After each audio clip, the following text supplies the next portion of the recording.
Student इस video में हम पढ़ने वाले बहुत important reaction Hofmann Loffler Freytag reaction and the Wharton reaction यहाँ पर हम पढ़ने वाले हैं। काफ़ी इंपॉर्टेंट रिएक्शन है, नेट गेट में बच्चों ये रिएक्शन आती रहती हैं। तो ये रिएक्शन जो आएगी फ्री रेडिकल मैकेनिज्म के थ्रू रिएक्शन जाती है। फ्री रेडिकल में बच्चों इससे पहले एक वीडियो में हमने बात की है फ्री रेडिकल रिएक्शंस की। उसमें फ्री रेडिकल्स में ये बताया हुआ है कि obstruction of another atom group usually A hydrogen atom, कोई फ्री रेडिकल दूसरे हाइड्रोजन एटम को ऑब्स्ट्रक्ट कर सकता है, ले सकता है। जैसे कि इसके पास फ्री रेडिकल है, इसके पास ये हाइड्रोजन है, तो इसको ऑब्स्ट्रक्ट कर सकता है। तो ये जो रिएक्शंस थी उसमें कैटेगरी की हमने बात की थी फ्री रेडिकल रिएक्शन की मैकेनिज्म में, फ्री रेडिकल की रिएक्शन में। तो वहाँ पर बच्चों एक category obstruction of another atom group और यूजुअली हाइड्रोजन एटम की, कोई फ्री रेडिकल है किसी हाइड्रोजन एटम को ऑब्स्ट्रक्ट कर सकता है। तो इस वीडियो को पहले देख सकते हो आप। उसके बाद बच्चों हम चलते हैं Hofmann Loffler and Freytag reaction के अंदर चलते हैं। Radical are reactive species that readily obstruct a hydrogen atom from the metal hydride. Metal hydride से तो बच्चों ऑब्स्ट्रक्ट कर ही सकते हैं मेटल से। In some cases in particular with substrate that meet certain structural and geometrical requirement intermolecular CH obstruction can take place। तो बच्चों ये जो है free radical CH obstruction can take place।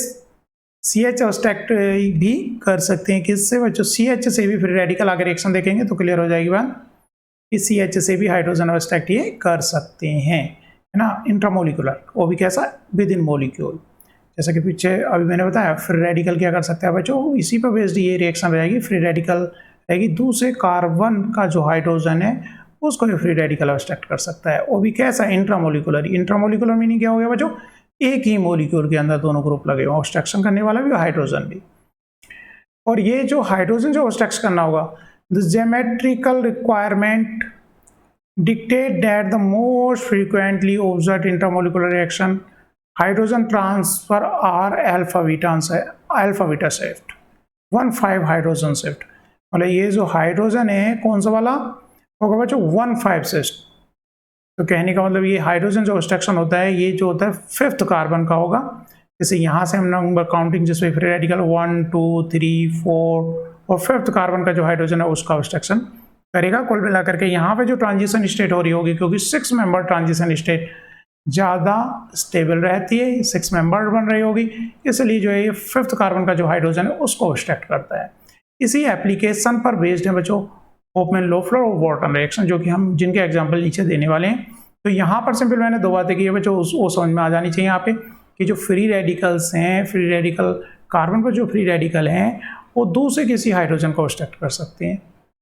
Free radical क्या कर सकते हैं, कोई किसी कार्बन पर जो हाइड्रोजन है उसका ऑब्स्ट्रक्शन ये कर सकते हैं। ऐसा हमने फ्री रेडिकल की टाइप ऑफ रिएक्शंस में देखा, जो कि मैंने अभी पहले दिखाया। और ये रिएक्शन कैसी है बच्चों, जो हाफमैन वार्टन इंट्रामोलिकुलर रिएक्शन है। दूसरा हम क्या करें, ये जो हाइड्रोजन ऑब्स्ट्रक्ट करेगा ये 1,5 शिफ्ट है, मतलब 5th कार्बन का जो एटम होगा, नीचे रिएक्शन से और ज़्यादा समझ में आएगी बात, उसका हाइड्रोजन का ऑब्स्ट्रक्शन ये करेगा, क्योंकि बच्चों यहाँ पर 6 मेंबर ट्रांजिशन स्टेट बन रही होगी।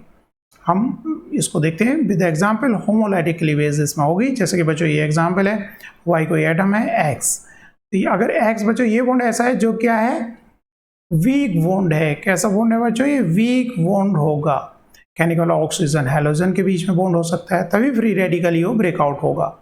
या फिर बच्चों ऑक्सीजन क्लोरीन का हो सकता है, या फिर नाइट्रोजन क्लोरीन का हो सकता है। ये सारे बॉन्ड जो कि दोनों इलेक्ट्रोनेगेटिव एटम है, तो इनके बीच के जो बॉन्ड हो फ्री रेडिकली होमोलिटिकली क्लीवेज हो सकते हैं, ये वीक बॉन्ड्स होते हैं। तो इस तरह का कोई ये बॉन्ड रहेगा। वाई जो ऑक्सीजन, या फिर ये क्या हो सकता है, नाइट्रोजन हो सकता है। यहाँ पर वाई क्या हो सकता है, ऑक्सीजन हो सकता है या नाइट्रोजन। और एक्स यहाँ पर क्या हो सकता है बच्चों, नाइट्रो ग्रुप भी हो सकता है, या फिर क्या हो सकता है, हैलाइड्स हो सकते हैं। तो ये बॉन्ड जो है इलेक्ट्रोनेगेटिव एटम के बीच में कैसा हो गया, वीक बॉन्ड हो गया, और ये फ्री रेडिकली ब्रेकआउट हो जाएगा। कुल मिलाकर के ये होमोलिटिक क्लीवेज हो सकता है, एक इलेक्ट्रॉन इसका इधर, एक इलेक्ट्रॉन इधर, तो वाई पर एक फ्री रेडिकल आ जाएगा। अब ये फ्री रेडिकल क्या करेगा, यहाँ पर ये 5th कार्बन का, अब यहाँ पर 1 2 3 4 5th, ये 5th कार्बन आया। 5th कार्बन जो पर जो अटैच्ड हाइड्रोजन है उसका ऑब्स्ट्रक्शन फ्री रेडिकल ये कर सकता है। यहाँ से ये आएगा और इधर से आएगा और ये होमोलिटिकली यहाँ पर आ जाएगा, इसका ऑब्स्ट्रक्शन ये कर सकता है। तो ये हाइड्रोजन जो इस ग्रुप पे जाके जुड़ गया, यहाँ पर फिर रेडिकल हो गया। और जो यहाँ से ग्रुप यहाँ से X टूट के निकलेगा, O ग्रुप या कोई डिफरेंट ग्रुप भी हो सकता है, वो फर्दर जाकर के यहाँ पर अटैच हो जाएगा। तो इस तरह से बच्चों ये रिएक्शन यहाँ पर जाएगी, जैसे नीचे भी एग्जाम्पल्स हम समझेंगे। लेकिन यहाँ पर जो हमने बात की है कि फ्री रेडिकल क्या क्या करेगा, हाइड्रोजन अटैच करेगा, कैसा इंट्रामोलिकुलर रिएक्शन, वो भी कैसी बच्चों 6 मेंबर ट्रांजिशन स्टेट ताकि बन सके। तो 6 मेंबर ट्रांजिशन स्टेट के लिए कार्बन कौन सा होना चाहिए, 5th होना चाहिए, क्योंकि 5 तो मेंबर ये होगा और एक छठा हाइड्रोजन हो गया, तो ट्रांजिशन स्टेट 6 मेंबर हो गई जो ज़्यादा स्टेबल होती है। तो यहाँ पर बच्चों एग्जाम्पल देखते हैं, होपमैन लोफलर फ्रेटैग रिएक्शन में उसमें क्या होता है बच्चों, एन हेलोजिनेटेड एमीन्स होती है, मतलब एमीन पर क्या लगा रहेगा, हेलो ग्रुप कोई लगा रहेगा, क्लोरीन या ब्रोमीन, और उसकी एसिड के साथ बच्चों रिएक्शन कराएंगे और फिर HNO के साथ उसको रिएक्ट करेंगे। तो देखते हैं बच्चों एग्जाम्पल्स है, जैसे कि ये हो गया बच्चों क्लोरीन लगा हुआ है नाइट्रोजन पे, तो एन क्लोरोजेनेटेड एमीन हो गई, एन क्लोरोएमीन हो गई बच्चों ये। अब इसका क्या करना है, एसिड के साथ इसको ट्रीट कराएंगे तो H+ कहाँ जा करके लग जाएगा, ये क्वाटनरी साल्ट इसमें बन जाएगा, मतलब N+ हो जाएगा, N+ हो जाएगा। नीचे मैकेनिज्म है दी हुई, तो उससे बात हम कर लेंगे इसको एक बार, ऐसी समझते पहले। क्वाटनरी साल्ट बन गया बच्चों, क्लोरीन कहाँ पर शिफ्ट हो रहा है, 5th कार्बन पर शिफ्ट हो रहा है, इसको मैकेनिज्म के थ्रू देखेंगे किस तरह से 5th कार्बन पर जा रहा है। फिर क्या हो सकता है, बेस लें तो बेस क्या कर सकता है, सब्स्टिट्यूशन रिएक्शन करके साइक्लाइज हो सकता है, बेस इसके कार्बन पर अटैक करेगा Cl, ठीक है। ये रिएक्शन क्या कहला रही है, होपमैन लोफलर कहला रही है।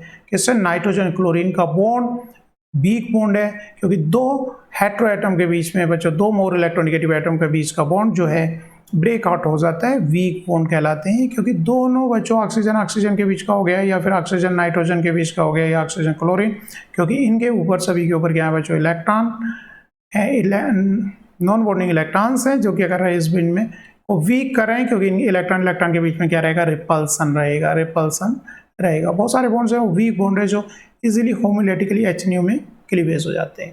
तो यहाँ पर होपमैन लोफलर में क्या कौन सा बॉन्ड है बच्चों, N और Cl के बीच है। क्लोरोएमीन हमने यहाँ पर, N क्लोरोएमीन हमने यहाँ पर ली हुई है, जिसको हम क्या करते हैं, एसिडिफाई करके क्वाटनरी साल्ट बनाते हैं। नीचे मैकेनिज्म और ज़्यादा बेटर क्लियर होगा बच्चों। तो इस तरह से बच्चों एसिड की प्रेजेंस में क्या कर लिया, क्वाटनरी साल्ट बना लिया, H+ की प्रेजेंस में क्या कर लिया, इसको क्वाटनरी साल्ट बना लिया, H+ जाकर कहाँ लग गया, नाइट्रोजन पर लग गया, और HNO की प्रेजेंस में क्या कर रहे हैं बच्चों, अब हम ये जो वीक बॉन्ड है ये क्या हो रहा है, ब्रेकआउट हो रहा है, Cl इधर चला गया, N इधर चला गया, N पर फ्री रेडिकल आ गया Cl, फिर ये फ्री रेडिकल आ गया तो फिर क्या करेगा, ये 5th कार्बन से हाइड्रोजन का ऑब्स्ट्रक्शन करेगा, 1 2 3 4 5, 5th कार्बन से क्या करेगा, हाइड्रोजन का ऑब्स्ट्रक्शन, तो हाइड्रोजन इसके पास चला गया, यहाँ पर फ्री रेडिकल रह गया, और ये जो Cl फ्री रेडिकल निकला था फिर किसके साथ कंबाइन कर जाएगा बच्चों, ये इसके साथ कंबाइन कर जाएगा। अगर बेस देंगे, बेस इसका प्रोटॉन ऑब्स्ट्रक्ट करेगा और सब्स्टिट्यूशन रिएक्शन कर देगा। किस तरह से बोल रहा हूँ बच्चों, बेस उसका प्रोटॉन ऑब्स्ट्रक्ट करेगा और इसका फिर सब्स्टिट्यूशन करके साइक्लाइज कर देगा, अगर बेस भी दिया हुआ है तो। इस तरह से बच्चों रिएक्शन चलेंगे। हम बार बार इस मैकेनिज्म की बात नहीं करेंगे, मैकेनिज्म आप एक बार यहाँ पे देख लो। फिर नीचे इनके एग्जाम्पल, क्वाटनरी साल्ट बन गया, क्वाटनरी साल्ट बन गया, HNO की प्रेजेंस में बच्चों ये बॉन्ड ब्रेक हो रहा है, तो यहाँ पर फ्री रेडिकल आ रहा है, 5th कार्बन से हाइड्रोजन का ऑब्स्ट्रक्शन हो रहा है, यहाँ पर फ्री रेडिकल आ गया, और फिर Cl को जो यहाँ से Cl निकला था उसको ऑब्स्ट्रक्ट कर लेगा यहाँ पर, और ये फर्दर अगर बेस दिया हुआ है तो ये H+ यहाँ से प्रोटॉन ऑब्स्ट्रक्ट हो जाएगा और ये इसको सब्स्टिट्यूट कर सकता है। इस तरह से साइक्लाइजेशन भी यहाँ पर हो सकता है। ये रिएक्शन क्या हो रही है बच्चों, इंट्रामोलिकुलर रिएक्शन हो रहे हैं। इस एग्जाम्पल को देखते हैं बच्चों, क्लोरीनेटेड है, लेकिन नाइट्रोजन पर क्लोरीन लगाएंगे किस तरह से बच्चों, इसके लिए कुछ रिएजेंट्स हैं, उनको देख लेते हैं हम किस तरह से लगाए जाते हैं। N chloroamine can be obtain from the amine, amine से ऑब्टेन किया जा सकते हैं by the action of sodium hypochloride, या तो एमीन की रिएक्शन हम किससे कराएं, सोडियम हाइपोक्लोराइड से कराएं, या फिर एन क्लोरोसक्सिनामाइड। अगर बच्चों इनकी स्ट्रक्चर पता नहीं तो गूगल करके देखो, एन क्लोरोसक्सिनामाइड और सोडियम हाइपोक्लोराइड की अगर रिएक्शन एमीन की कराएंगे तो हमें क्या दे देंगे, एन क्लोरोएमीन का फॉर्मेशन हो जाएगा, और उसके बाद हम उसको क्वाटनरी एसिड से करा लेंगे और फर्दर होपमैन लोफलर रिएक्शन करा सकते हैं। तो बच्चों ये रिएक्शन देखते हैं, इसका क्या क्लोरीजनेटेड ब्रोमीजनेटेड कर दिया बच्चों एमीन को, तो इसके बाद एसिड क्या करेगा, इसको क्या कर देगा बच्चों, क्वाटनरी साल्ट बना देगा, और देखो ये रिंग पूरी साइक्लाइज हो गई, ये साइक्लाइज प्रोडक्ट हमें मिलेगा हीटिंग और बेस के बाद। तो रिएक्शन स्टेप बाय किस तरह से गई होगी, एक बार और मैकेनिज्म यहाँ पर देख लेते हैं। यहाँ पर क्या होना होगा, पहले बच्चों एसिड की प्रेजेंस में यहाँ पर ये H यहाँ पर लग गया होगा, ये क्वाटरनरी साल्ट बन गया होगा। फिर बच्चों H ने हीटिंग किया होगा, तो हीट में क्या होगा, होमोलिटिक क्लीवेज है, ये एक इलेक्ट्रॉन इधर गया है, इसका एक इलेक्ट्रॉन, तो नाइट्रोजन पर क्या आ गया, एक इलेक्ट्रॉन आ गया है।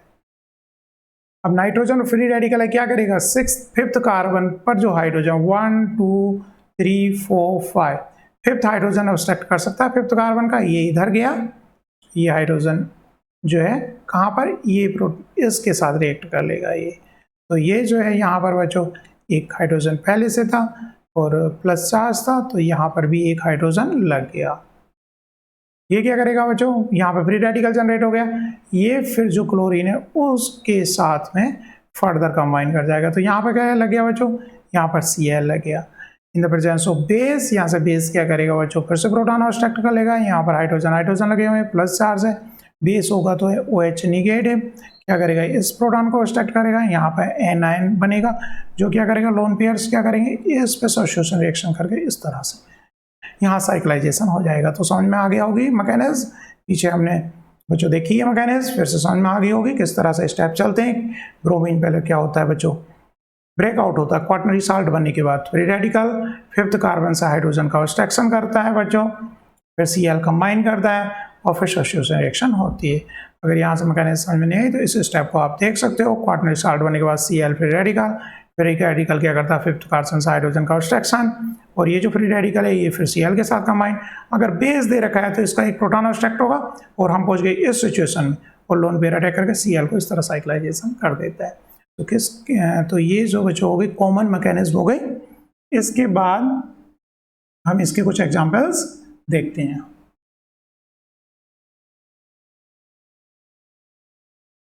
तो सिमिलर बच्चों क्लोरीनेटेड ऑलरेडी ब्रोमिनेटेड नाइट्रोजन है ही, इसके लिए क्या करेंगे, हम ये रिएजेंट लेंगे। क्या क्या रिएजेंट जरूरी है बच्चों यहाँ पर, एक तो H2SO4 जरूरी है, आपको पता होना चाहिए। फर्स्ट स्टेप में क्या है, सल्फ्यूरिक एसिड या कोई एसिड लेंगे।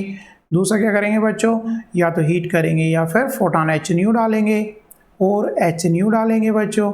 फिर थर्ड स्टेप, तो यहाँ इतना काम करने पर क्या हो गया होगा बच्चों, ये प्रोटोनेटेड हो गया होगा।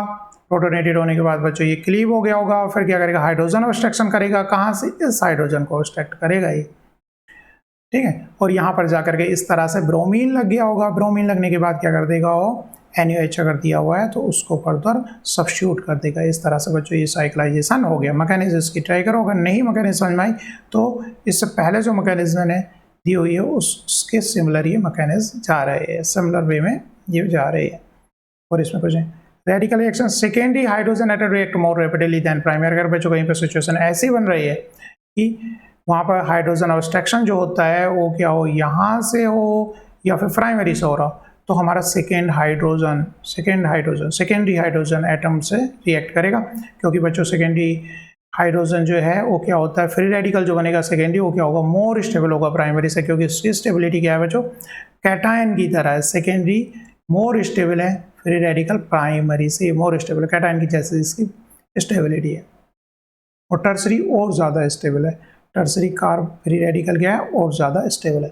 जैसे कि पीछे नीचे एग्जाम्पल्स में दिया हुआ है, वहाँ पर बच्चों ये क्लोरीनेटेड है, क्या करेंगे, प्रोटोनेट करेंगे। प्रोटोनेट के बाद क्या होगा बच्चों, ये Cl ब्रेकआउट कर जाएगा एक H लगने के बाद। तो यहाँ जो फ्री रेडिकल, इसके पास चांस था कि ये इस हाइड्रोजन को ऑब्स्ट्रक्ट करे या फिर इस हाइड्रोजन को ऑब्स्ट्रक्ट करे।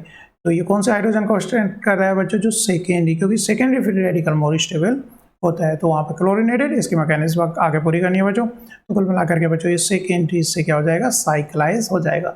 नीचे फर्दर मैकेनिज्म आएंगी, लेकिन ये मैकेनिज्म के जो स्टेप्स हैं वो सिमिलर है। प्रोटोनेट होना है, प्रोटोनेट होने के बाद बच्चों हीट की प्रेजेंस में क्या, क्लोरीन फ्री रेडिकल ब्रेकआउट होना है। फिर क्या करना है, हाइड्रोजन ऑब्स्ट्रक्शन होना है, और वहाँ पर जो फ्री रेडिकल बनेगा उसके साथ क्या करना है बच्चों, क्लोरीन कंबाइन करेगी। ये स्टेप यहाँ पर चलेंगे और फिर सब्स्टिट्यूशन रिएक्शन हो जाएगी।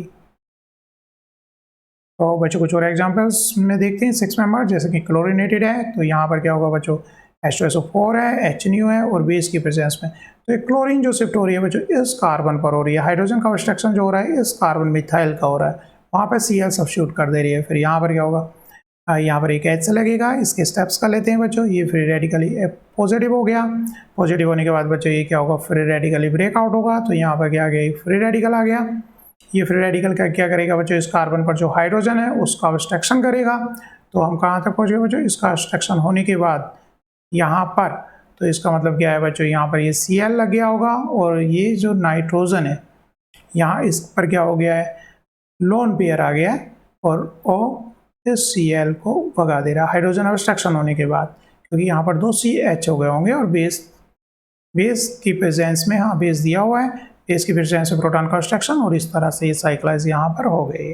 और बाकी चीज़ों पे क्योंकि वो ब्रेक नहीं हो रहे, कुछ नहीं हो रहे, तो वहाँ की स्टीरियोकेमिस्ट्री पे कोई फर्क नहीं पड़ेगा, ना ही इस कार्बन की स्टीरियो, जो रिएक्शन में स्टीरियो सेंटर्स पार्टिसिपेट नहीं करते तो उनके स्टीरियो सेंटर ऐसा रहते हैं, उन पर उनके स्टीरियो सेंटर पर कोई फर्क नहीं पड़ता है। ठीक है बच्चों, ये स्टेप्स आपके याद हो जाने चाहिए। आगे बढ़ते हैं रिएक्शंस में। Modification of Hoffmann-Leffler-Freitag reaction that avoids the harshly acidic conditions।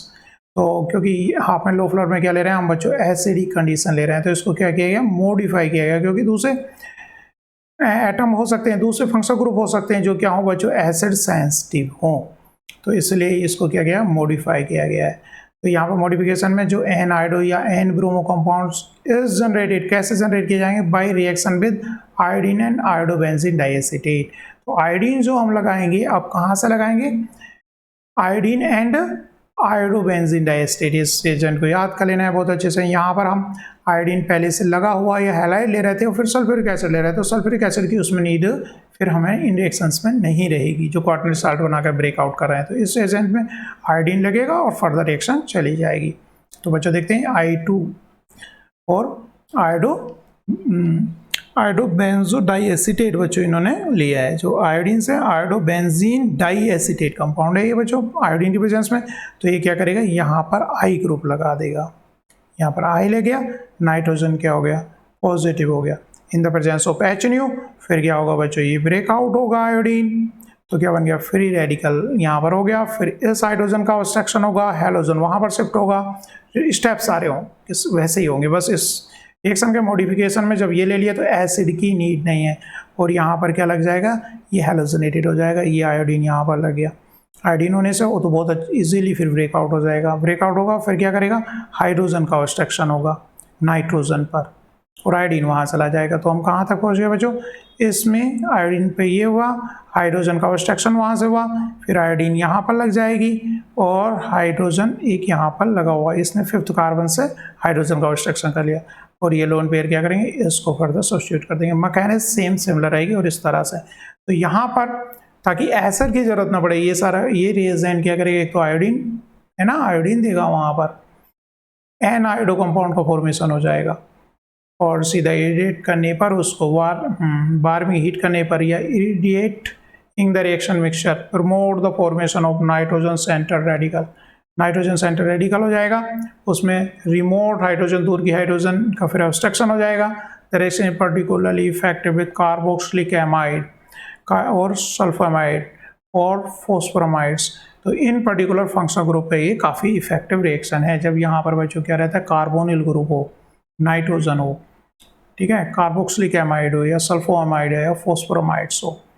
नीचे बच्चों देखते हैं और फंक्शनल ग्रुप, तो यहाँ पर भी इस रिएजेंट के साथ में क्या कराया इन्होंने, नाइट्रोजन को आयोडीन यहाँ पर लगाया है, फर्दर आयोडीन से बच्चों 1 2 3 4 5th कार्बन का जो हाइड्रोजन है बैक साइड में, उसका ऑब्स्ट्रक्शन यहाँ पर हुआ है। फिर यहाँ पर बच्चों आयोडीन आ जाएगी, यहाँ पर हाइड्रोजन आ जाएगा और फर्दर ये क्या कर देगा, उसको रिमूव कर देगा।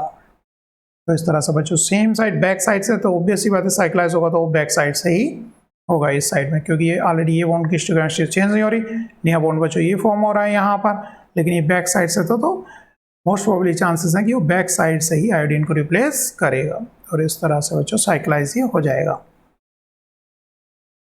अब खाली नाइट्रोजन पर हैलाइड ही नहीं बच्चों, हम क्या ले सकते हैं, ऑक्सीजन सेंटर पर भी, ऑक्सीजन पर भी फ्री रेडिकल जनरेट करके इस तरह की रिएक्शन कराई जाती हैं, जिन्हें बच्चों हम क्या बोलते हैं, वार्टन रिएक्शन के बोलते हैं। वार्टन रिएक्शन में क्या, नाइट्राइट, ऑर्गेनिक नाइट्राइट को नाइट्रोसो कंपाउंड में चेंज किया जाता है, has become known as the Wharton reaction. और ऐसी रिएक्शन क्या कहलाती है, ये रिएक्शन क्या कहलाती है, वार्टन रिएक्शन कहलाती है। एग्जाम्पल से समझ में आ जाएगी। तो बच्चों यहाँ पर ऑर्गेनिक नाइट्राइट लिया है हमने, नाइट्राइट लिया है, अगर हम क्या कर रहे हैं बच्चों, जैसे HNO की प्रेजेंस में ये क्या हो जा रहा है, क्लीवेज हो रहा है, ये बॉन्ड फ्री रेडिकल, तो ये फ्री रेडिकल बन गया। फिर क्या काम होता है बच्चों, हाइड्रोजन का ऑब्स्ट्रक्शन स्टेप है, तो ये क्या करेगा, हाइड्रोजन का ऑब्स्ट्रक्ट कर लेगा, हाइड्रोजन यहाँ चला गया, यहाँ फ्री रेडिकल हो गया, और फिर नाइट्रो ग्रुप पे एक फ्री रेडिकल है ही, क्योंकि वहाँ फ्री रेडिकल ही ब्रेकआउट हुआ है, इसके साथ ये कंबाइन हो जाएगा। और फिर इसके बाद क्या है बच्चों, ये हमारा जो कीटोइनोल टोटोमेरेज की तरह से हाइड्रोजन इधर आया, ये इधर गया, और ये डबल बॉन्ड ऑक्सीजन पर चला गया। इस तरह से नाइट्रोसो कंपाउंड का फॉर्मेशन यहाँ पर हो जाता है। तो ऑर्गेनिक नाइट्राइड्स बच्चों, नाइट्राइड से भी इस तरह की रिएक्शन होती है, सिमिलर ही रिएक्शन हो गई, और नाइट्रोजन पर बच्चों क्लोरीन ग्रुप लगे हुए थे, और ये रिएक्शन का नाम क्या है, वार्टन रिएक्शन है। ये भी कहाँ से ऑब्स्ट्रक्ट करेगा, 1 2 3 4 5th कार्बन पर जो हाइड्रोजन है उसका ऑब्स्ट्रक्शन यहाँ पर होता है।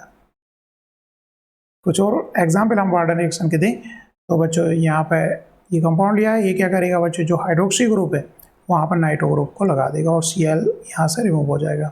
तो वार्टन का स्टार्टिंग मटेरियल एक तरह से बच्चों ये बन गया, नाइट्रोसो कंपाउंड को हाइड्रोक्सी ग्रुप पे लगा दिया।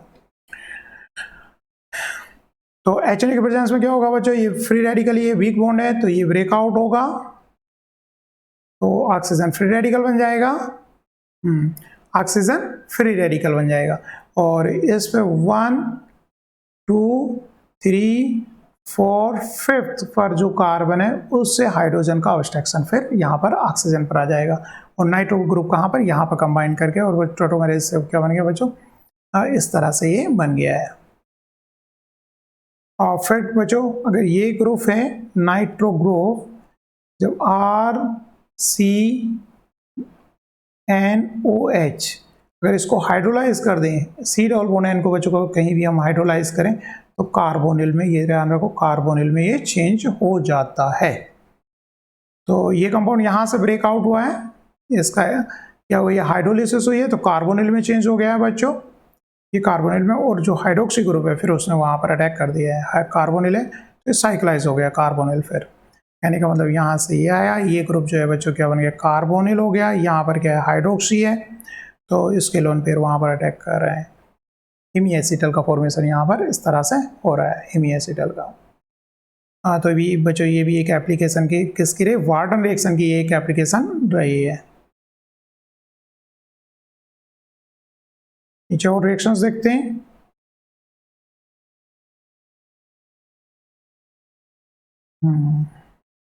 बच्चों नाइट्राइड ग्रुप फर्दर ब्रेकआउट हो जाएगा HNO के प्रेजेंस में, तो यहाँ पर जो है बच्चों फ्री रेडिकल बनेगा। फिर फ्री रेडिकल कहाँ से ऑब्स्ट्रक्ट करा, 1 2 3, हाँ यहाँ से काउंट, ऑक्सीजन सही काउंट करेंगे, 1 2 3 4 5th कार्बन का जो बच्चों ये हाइड्रोजन है वहाँ से हाइड्रोजन ऑब्स्ट्रक्ट कर रहा है, और नाइट्रोसो ग्रुप जाकर के बच्चों यहाँ पर लग जा रहा है, नाइट्रोसो ग्रुप टोटोमेरिन से बच्चों C डबल बॉन्ड N बना ले रहा है। फिर ये फर्दर इसको बच्चों, हाँ यहाँ पर अगर टोसाइल क्लोराइड से रिएक्शन करेंगे तो यहाँ पर बच्चों टोसाइल ग्रुप लग जाएगा, और फिर ये इस फंक्शनल ग्रुप में चेंज हो गया है। किस तरह से रिएक्शन जाएगी बच्चों, बैकमैन रीअरेंजमेंट, बैकमैन रीअरेंजमेंट की मैकेनिज्म आप फर्दर देख सकते हो किस तरह से जाती है। यहाँ पर जो है बच्चों ये टोसाइल ग्रुप निकलेगा, तो ये कार्बन जो है यहाँ पर अटैक करता है, और फिर वाटर मॉलिक्यूल वहाँ पर अटैक करता है, इसकी मैकेनिज्म आप अलग से देख सकते हो। तो काफ़ी इंटरेस्टिंग बच्चों ये रिएक्शन हो गई है। यहाँ पर वार्टन का एग्जाम्पल बच्चों, नाइट्राइड कंपाउंड क्या हुआ, ब्रेकआउट हुआ, हाइड्रोजन यहाँ से ऑब्स्ट्रक्शन हुआ, नाइट्रो ग्रुप उस कार्बन पर लग गया जा करके, और फिर क्या होगा, इनोल फॉर्म में एक तरह से ये चेंज हो गया, जैसे कीटोन चेंज हो जाता है उस तरह से ये चेंज हो गया। मतलब नाइट्रो ग्रुप जा करके आपका इस तरह से नाइट्रोसो कंपाउंड ये था, तो इसकी बच्चों ये हाइड्रोजन इधर और ये इधर, तो ये इसने क्या बना लिया, C डबल बॉन्ड N बना लिया। अगर इसको हाइड्रोलाइज करेंगे हम तो कीटोन में कन्वर्ट हो जाता है। अगर C डबल बॉन्ड N कहीं पर भी है NOH, अगर इसको बच्चों हम हाइड्रोलाइज करते हैं एसिड की बजाय तो ये कार्बोनिल में चेंज हो जाता है। लेकिन हम क्या करें, टोसाइल क्लोराइड से इसे लिविंग ग्रुप बना रहे हैं, और जो रिएक्शन जाएगी अब बैकमैन रीअरेंजमेंट रिएक्शन जाने वाली है। ये लिविंग ग्रुप हो गया तो ये लीव करना चाहेगा, यहाँ से बैक साइड से अटैक होगा। इसकी मैकेनिज्म आप अलग से देख सकते हो, लेकिन रिएक्शन कैसी है, इंपॉर्टेंट रिएक्शन है बच्चों ये।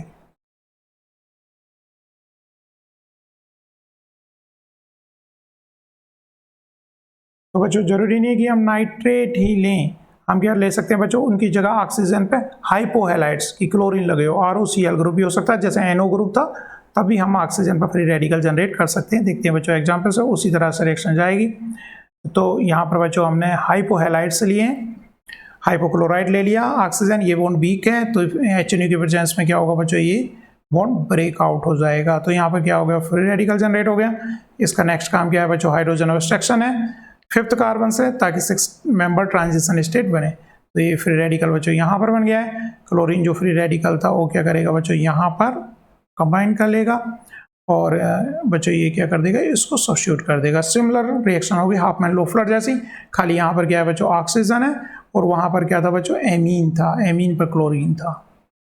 तो मैकेनिज्म तो सिमिलर ही उसी तरह से जा रही है। स्टेप में फ्री रेडिकली ब्रेकआउट, हाइड्रोजन का ऑब्स्ट्रक्शन, फिर क्लोरीन का कॉम्बिनेशन, फिर बच्चों सब्स्टिट्यूशन। ऑब्स्ट्रक्शन में बच्चों फ्रेगमेंटेशन भी हो जाता है। हाइड्रोजन ऑब्स्ट्रक्शन करने के लिए बच्चों हाइड्रोजन ऑब्स्ट्रक्शन तो कर नहीं पाएगा ये, क्योंकि इसमें बच्चों 5th कार्बन नहीं है। ऐसी सिचुएशन किसी कंपाउंड्स बन सकती है जहाँ पर 5th कार्बन ना हो, तो यहाँ पर क्या करेगा, HNO की प्रेजेंस में, क्योंकि ये बॉन्ड वीक है तो फ्री रेडिकल तो जनरेट हो जाएगा, लेकिन बच्चों यहाँ पर ये डबल बॉन्ड हो जाएगा, और क्योंकि यहाँ पर सेकेंडरी फ्री रेडिकल बन रहा है जो सफिशिएंट स्टेबल है, तो इस तरह से फ्रेगमेंटेशन पैटर्न भी हमें मिल सकता है। अगर इस तरह की सिचुएशन क्रिएट हो गई कि वहाँ पर हाइड्रोजन ऑब्स्ट्रक्शन नहीं है, तो अगर वहाँ पर स्टेबल फ्री रेडिकल्स बन रहे होते हैं, स्टेबल कंपाउंड, तो उस तरह से वो ब्रेकआउट भी हो सकते हैं। नीचे कुछ एग्जांपल्स दिए हुए हैं, उनको देखते हैं बच्चों। तो इन सिटू बच्चों यहाँ पर जो है हाइपोआयोडेट्स को बनाते कैसे हैं, मतलब RO पर जो आयोडीन या Cl किस तरह से लगाते हैं, उसके कौन कौन से रिएजेंट है उनको देख लेते हैं। क्योंकि रिएक्शन में ROH हम सीधा कहाँ से देखा, हमने सीधी रिएक्शन जो देखी हैं ROX से देखी है। तो बच्चों आयोडीन हमें लगाना है इन सिटू, मतलब विद इन द रिएक्शन हमें alcohol with iodine and lead tetraacetate लें, या तो आयोडीन एंड लेड टेट्राएसीटेट यहाँ से यहाँ कन्वर्ट कर देगा, और मरकरी ऑक्साइड, आयोडीन और आयोडीन के साथ क्या ले सकते हैं हम, मरकरी ऑक्साइड भी ले सकते हैं। या फिर बच्चों आयोडीन विद आयोडोबेंजीन डाइएसीटेट जो कि रिएजेंट हमने देखा था, तभी वो क्या कर देगा, OH को, अल्कोहल को हाइपोहैलाइड्स में चेंज कर देगा, हाइपोआयोडाइट में चेंज कर देगा अगर आयोडीन लगा हुआ है तो यहाँ पर जैसे कि बच्चों I2 और PHI डाइएसीटेट लिया हुआ है, आयोडोबेंजीन डाइएसीटेट कंपाउंड लिया हुआ है, तो इसका काम क्या करेगा बच्चों, अल्कोहल, इस अल्कोहल पे, यहाँ पे ये अल्कोहल है तो क्या काम करेगा बच्चों, आयोडीन ये लगा देगा। आगे रिएक्शन जो जानी है वो सिमिलरली रिएक्शन जानी है, जैसे कि वार्डन में रिएक्शन बच्चों जा रही थी। ये क्या कर रहा है बच्चों, यहाँ से हाइड्रोजन, ये जो हाइड्रोजन है उसका ऑब्स्ट्रक्शन ये कर रहा है, तो आयोडीन कहाँ पर चला जाएगा, फिर यहाँ पर चला जाएगा हाइड्रोजन ऑब्स्ट्रक्शन के बाद, और हाइड्रोजन कहाँ पर आ जाएगा, यहाँ पर हाइड्रोजन आ जाएगा, फिर सब्स्टिट्यूशन रिएक्शन हो रही है, इस पर अटैक हो रहा है, और इस तरह से ये यहाँ पर साइक्लाइज कर जा रहा है। सारी सिमिलर रिएक्शन है। मैकेनिज्म अगर नहीं समझ में आई है बच्चों, पिछली वाली मैकेनिज्म देखो और इन पे सारी रिएक्शंस पे उस तरह से ट्राई करो। इसी तरह से बच्चों ये सक्सेनामाइड जैसा कंपाउंड हो गया, ये भी क्या दे रहा है बच्चों हमें, यहाँ से आई फ्री रेडिकल, आयोडीन एक तरह से हमें हाइपोहैलाइड बना रहा है, आई निकालेगा यहाँ, जो कि आई हमारी कहाँ लग जाएगी, यहाँ पर लग जाएगी जा करके, ठीक है। आयोडीन यहाँ से एक तरह से जो आयोडीन मिलेगी हमें I+ मिलेगी, कुल मिला के हाइपोआयोडाइड बना देगा, हाइपोहैलाइड बना देगा, ये यहाँ से आयोडीन ले लेगा। और जब यहाँ आई लग गया बच्चों, इस पर आई लगने के बाद यहाँ पर ये फर्दर फ्री रेडिकल है, 5th कार्बन जो आ रहा होगा इसका बेंजाइल ग्रुप जो है, बेंजाइल ग्रुप क्या होता है बच्चों, CH2 और फिर बेंजीन लगी रहती है, तो उसके हाइड्रोजन का ऑब्स्ट्रक्शन यहाँ पर होगा। और फिर आयोडीन कहाँ लग जाएगा, आयोडीन यहाँ पर लग जाएगा, और फिर वहाँ फ्री रेडिकल उसको इस तरह से ये कार्बन आ गया, आयोडीन यहाँ आ जाएगा और हाइड्रोजन यहाँ आ गया, तो उसको फिर ये सब्स्टिट्यूट कर देगा, निकाल देगा, तो इस तरह से ये साइक्लाइज हो जाएगा। यहाँ पर जो एक इम्पोर्टेंट रिएक्शन हो गई है, यहाँ पर फ्रेगमेंटेशन पैटर्न मिला है, तो बच्चों ये रिजेंट करता क्या, I2PHI डाइएसीटेट, ये लगे हुए किस तरह से हैं बच्चों, PS, फिर क्या आयोडीन है, ये ऑक्सीडाइजिंग एजेंट की तरह भी कहीं कहीं काम बच्चों करता है, ये रिजेंट है। आयोडोबेंजीन डाइएसीटेट, एसीटेट ग्रुप बच्चों COCH3 COCH3, तो ये क्या करेगा बच्चों, हमारा ये आयोडीनेशन का काम यहाँ पर करेगा। तो उससे होगा क्या, यहाँ पर कुल मिलाकर के फ्री रेडिकल का जनरेशन हो जाएगा, आयोडीन यहाँ से चला जाएगा, तो यहाँ पर क्या लग जाएगा बच्चों, एक फ्री रेडिकल हो गया, जनरेट हो गया। ये फ्री रेडिकल यहाँ पर क्योंकि हाइड्रोजन ऑब्स्ट्रक्शन करने की सिचुएशन यहाँ में नहीं है, तो ये क्या कर रहा है बच्चों, इस बॉन्ड को ब्रेकआउट कर ले रहा है, बीटा बॉन्ड को ब्रेकआउट कर रहा है, और ये किस में कन्वर्ट हो जा रहा है, इस कार्बोनिल ग्रुप में कन्वर्ट हो जा रहा है। फर्दर यहाँ पर जो फ्री रेडिकल रिएक्शन होगी वो इसके साथ कंबाइन करके ये डबल बॉन्ड का फॉर्मेशन हो जा रहा है। तो यहाँ पर हमें क्या मिली बच्चों, beta cleavage to the electron. तो इलेक्ट्रॉन में क्या मिल रहा है, बीटा क्लीवेज मिली, जहाँ पर हाइड्रोजन का ऑब्स्ट्रक्शन नहीं हो पा रहा है। ट्राइब्यूटाइल टिन रेडिकल, ट्राइब्यूटाइल टिन जो लगा हुआ है इस चीज़ को, रिएक्शन को ये प्रमोट कर रहा है। तो इस तरह से बच्चों हमें फ्रेगमेंटेशन पैटर्न भी कहीं कहीं पर, फ्रेगमेंट कंपाउंड भी कहीं कहीं मिल रहे हैं। देखते हैं एक एग्जांपल और नीचे बच्चों दिया हुआ है। तो ये रिएजेंट करता क्या, I2PHIO, ये रिएजेंट जो है बच्चों हाइड्रोक्सी ग्रुप का आयोडीन लगाएगा। आयोडीन लगने के बाद बच्चों वहाँ पर फ्री रेडिकल जनरेट होगा, तो यहाँ पर क्या हुआ, फ्री रेडिकल जनरेट यहाँ पर हो गया। उसके बाद हाइड्रोजन ऑब्स्ट्रक्शन की पॉसिबिलिटी यहाँ पर नहीं है, कोई अप्रोक्सीमेट में नहीं आ रहा है, तो क्या करेगा, ये जो एडजेसेंट बॉन्ड है उसका एक इलेक्ट्रॉन लेकर के यहाँ पर क्या बना लिया है, इसने कार्बोनिल ग्रुप बना लिया है। कार्बोनिल ग्रुप यहाँ पर बच्चों बन गया है। फर्दर क्या हुआ बच्चों, इसका ऑक्सीडेशन हो गया है, इसके प्रेजेंस में क्या हो गया, ये ऑक्सीडाइज होकर के क्या हो गया, एक फ्री रेडिकल उसने ऑब्स्ट्रक्ट कर लिया। ये कई बार ऑक्सीडाइजिंग एजेंट का भी काम यहाँ पर करता है। तो यहाँ पे क्या हो गया बच्चों, कार्बोनिल ग्रुप जनरेट हो गया है, कार्बोनिल टाइप से जनरेट हो गया, कार्बोनियम आयन ऑक्सोनियम आयन बना हुआ है, ऑक्सीजन प्लस है, तो लोन पेयर ऑफ नाइट्रोजन फिर कहाँ पे, इस पर अटैक कर देंगे, और ये इस तरह से बच्चों साइक्लाइज हो जा रहा है। ये भी एक इम्पोर्टेंट रिएक्शन है। तो बच्चों कुछ एग्जांपल्स हमने वार्टन के, होपमैन लोफलर के, जो कि सिमिलर मैकेनिज्म पे बहुत इंपॉर्टेंट, अक्सर नेट गेट में ये एग्जांपल्स बच्चों आते रहते हैं, इनको एक बार ट्राई कर लेना है।